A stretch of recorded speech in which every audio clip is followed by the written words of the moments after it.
Confederate flag fight. Mississippi's top lawmakers split over the state flag. Plus, rapid rent rise. Jackson's leading the way when it comes to high rent, the reason behind the rate hike. And a father learns his fate for killing his baby daughter. We're following breaking news live at 5. A manhunt for a carjacker in Jackson, Keegan. Tammy, it's happening right now off Cedars of Lebanon and Crepe Myrtle Streets. We do know that Metro One helicopter is up and they are blocking off the streets around that area. JPD says the suspect ran into a creek and they are searching that area. We do have a crew on the scene and we will bring you more information as we get it. As promised yesterday, today now the hottest day of the year. The 11th straight day, 90 or higher, and that's not unusual. But what is unusual is the last 2 days over the magic, or at least at the magic number of 95. You get to 95 or higher, that's when it gets miserable and can be dangerous. There's a significant weather pattern change in the making, and a big drop in the temperature is in our forecast. Live at 5, flag fight. Top lawmakers are split over whether Mississippi should change the state flag. Yeah, Keegan, and this argument is trickling down all over the state. 16 WAPT's Ross Adams spoke to some leaders today. Ross, what are they saying? Well, Tammy, Congressman Benny Thompson and House Speaker Philip Gunn both say they want to see the flag change, but Governor Phil Bryant says it's a settled issue. Right now, Hinds County government buildings do not fly the state flag with the stars and bars. One image expert we spoke with says the flag is like the state's brand. He says since it's such a hot topic now, how we handle it will resonate with the rest of the nation. You know, makes your heart swell with pride or makes you turn your head in shame. When I look at the Confederate flag, I see hatred. I see discrimination. I see oppression. I see all that's bad with the past of Mississippi. Right now, an online petition to get rid of the state flag has garnered more than 10,000 signatures. And Tammy, the organizers behind that online petition say they plan to present it to the governor and the legislature. But I can assure you this debate is far from settled. Yeah, it started in South Carolina. Now it's in Mississippi.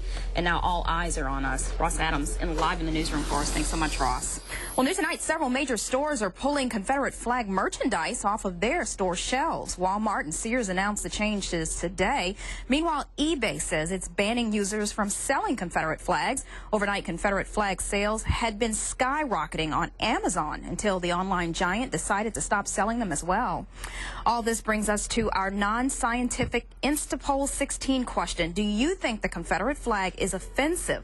So far, it's just about even. We want to know what you think. Call 601-980-4416 and hit 1 for yes or 2 for no. You can also vote on our Facebook page or on Twitter. Well, one South Carolina senator says his proposed bill would move the Confederate flag from the State House to a museum. The Democrat introduced the bill after lawmakers overwhelmingly agreed to debate whether the flag should stay or go. That debate should happen this summer. Now, this comes a day after South Carolina's governor asked lawmakers to remove the flag after a white gunman shot and killed 9 people at a black Charleston church last week.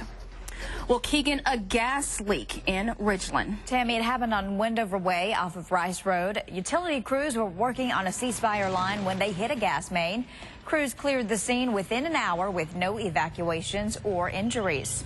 Also, no injuries in an early morning wreck on I-55 despite part of a truck being snapped off. As 16 WAPT's Hadas Brown reports, the other driver involved took off. Heavy machine parts scattered across I-55. I couldn't stop. The driver of this double-trailer truck says he was headed from Memphis to Jackson when a truck in front of him slammed on the brakes. Yeah, you didn't see no brake lights. He says when he tried to avoid a collision, he swerved, and the back trailer snapped and flipped. That sent parts flying all over I-55 near the Gluckstadt exit. Make this route every night. So he said first accident in many years. The driver, Melvin Adams, says the other driver never slowed down, but the backups left traffic snarled for hours.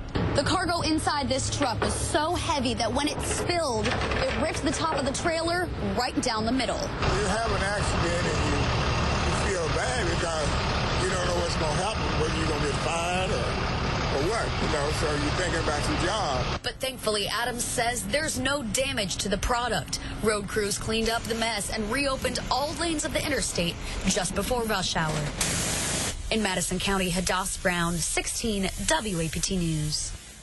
Here's a look at where this happened. The Highway Patrol shut down the right lane of I-55 South near the Gluckstadt exit.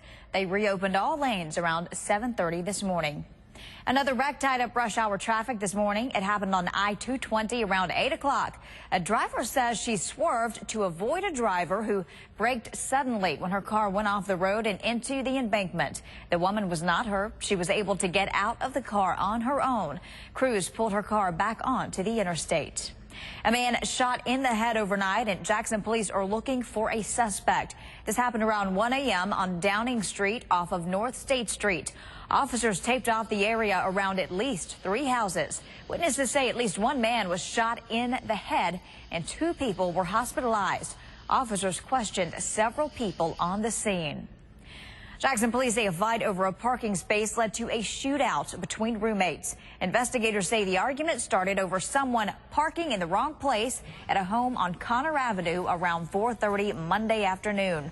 Police say the suspect pulled his shotgun and blasted his roommate in the shoulder. They say the shooter then barricaded himself in the house with a woman. She escaped when police got there. This is a situation where 2 individuals who lived in the same house got into an argument and apparently could not resolve it other than one individual shooting the other. And unfortunately, in the city of Jackson, this is the script too much on on other shootings that we had. The suspect surrendered about 3 hours later. The police chief says the suspect is facing aggravated assault charges, and the victim is in stable condition at the hospital. Well, a new report today, Tammy, says Jackson has the fastest rising rent in the country. That's right. Real estate website Zillow says that it's not just Jackson, but just all across the nation, rental prices have spiked. But the largest increase wasn't in New York and it wasn't in Los Angeles. It was right here in Jackson. The site says prices are 22% higher than a year ago. Zillow says the home rental average in the capital city is just over $1,100. In downtown Jackson, developers say rental rates are 20% higher than similar cities. But they say there's a reason for that. There's just a real huge demand.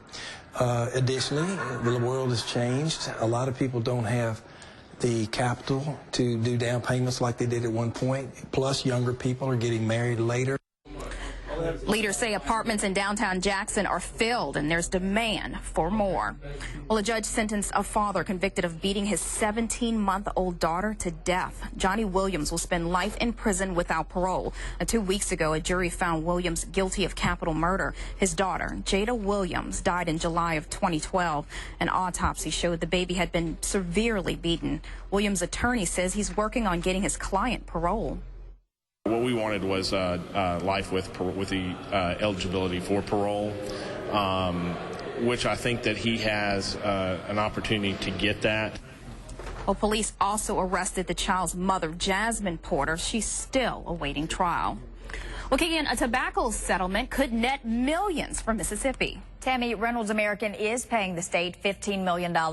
Attorney General Jim